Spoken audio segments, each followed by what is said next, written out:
Good morning, fellow quantum physics enthusiasts, and welcome to this week's segment on Driven to Diffraction.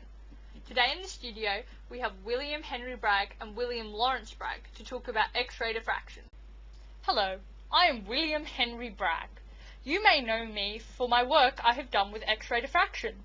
I don't mean to brag, but my son and I actually won a Nobel Prize in 1915 for creating a law that describes the principles of X-ray diffraction.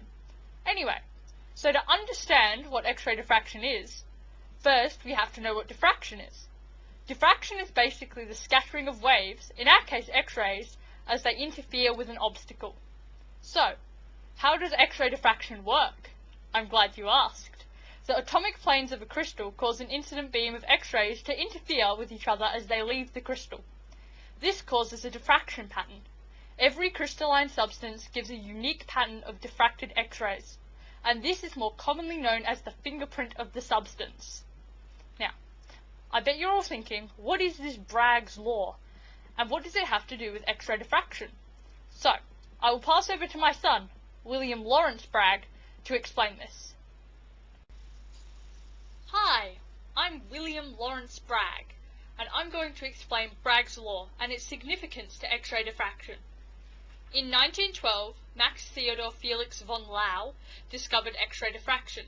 He also created a very long and complex equation to explain it. Turns out all that trouble was for nothing, because he was wrong.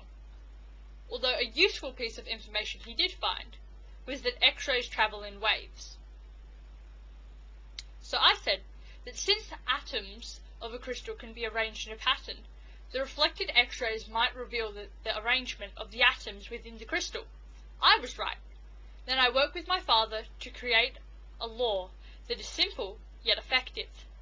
The law is n times lambda equals 2d sine theta, where n is an integer, lambda is the wavelength of the incident beam, d is the spacing between the atomic plane, theta is the angle between the incident beam and the surface of the crystal.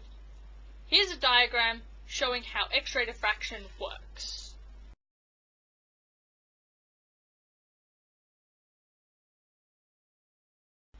You shoot a beam of X-rays at a crystalline material, then as the X-rays pass through, they diffract and are recorded. Diffraction can only happen when Bragg's law is satisfied. Another frequently asked question is why use X-rays?